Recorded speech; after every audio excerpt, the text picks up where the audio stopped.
Hey, welcome to JJ's Home Living. Today we are going to go over 2 ways that I preserved banana peppers this season because they were in abundance.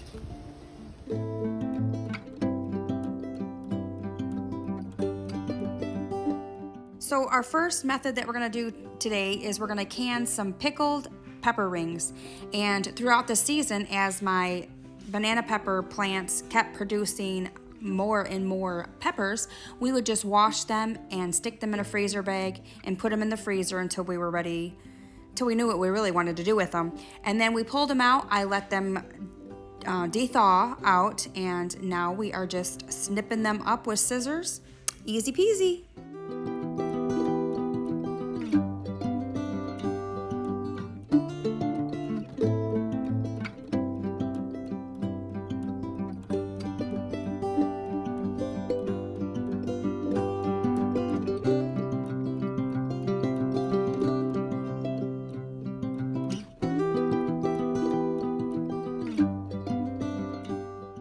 So what I did for the brine is I put in 1 1/4 cup water, 5 cups of apple cider vinegar, and 5 teaspoons of salt, and I brought that to a boil and then let it simmer.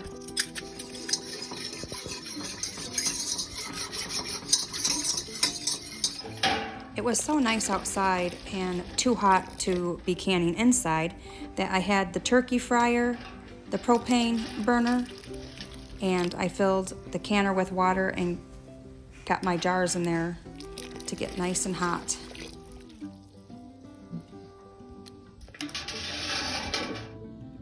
I have my hot jars and we have our peppers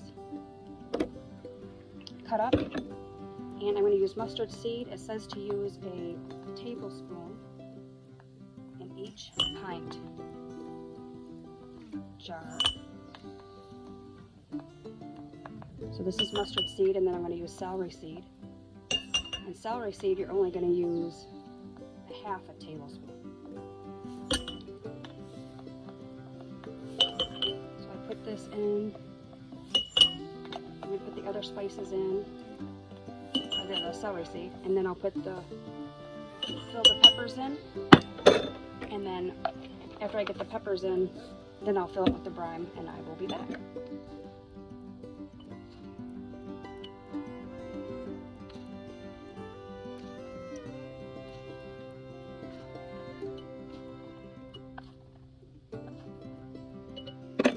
We're really going to use this just for like Italian beef or on sandwiches. So we're going to get these filled and see how many jars we come up with.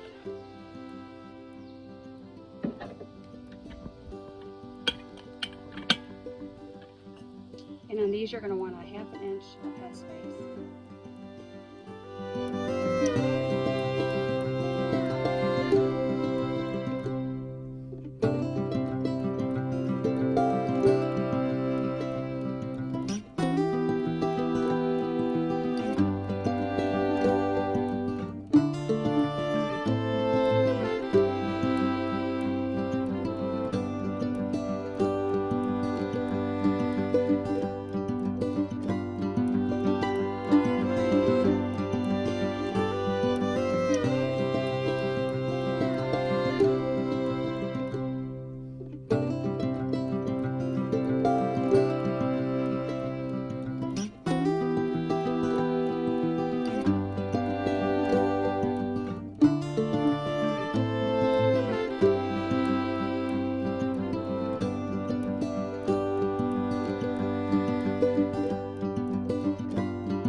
debubble. Just run something down the edge of these. And then you're going to want to wipe the rims.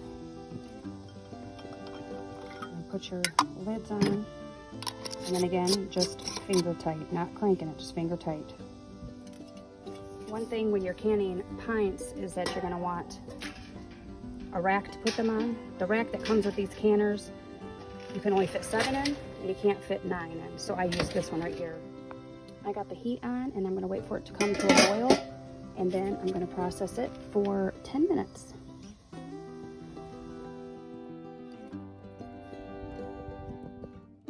Now what we're going to do is we're going to take our peppers and we're going to cut them up just like we did in rings. And this time I'm going to take out the seeds because they are hotter than what you would think they are. Even though they're banana peppers, they are on fire. They just smelled so good. I just had to bite right into one. And boy, was that a bad mistake. Bad idea. Will not be doing that again. They are hotter than what they claim to be. So the seeds were definitely going to come out, and I was going to take an extra precaution and rinse them out to make sure there was no seed left behind.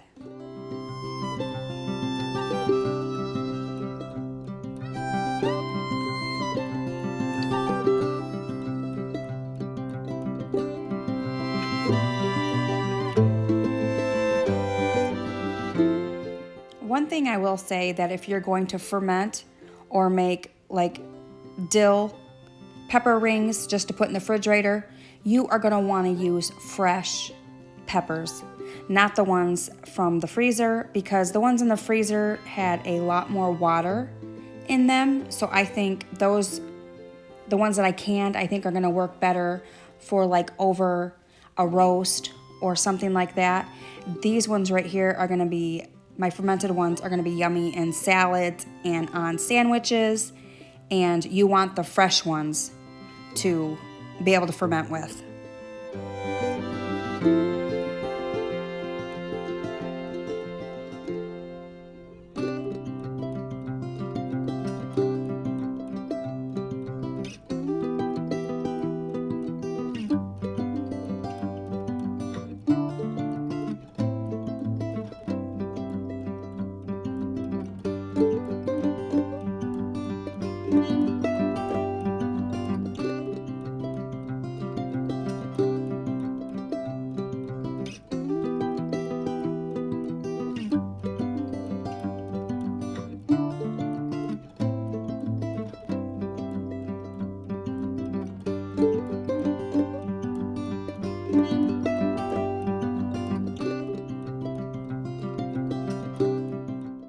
This first jar I'm making, I had some old brine from some pickles that I had fermented, so I'm going to use that for this jar.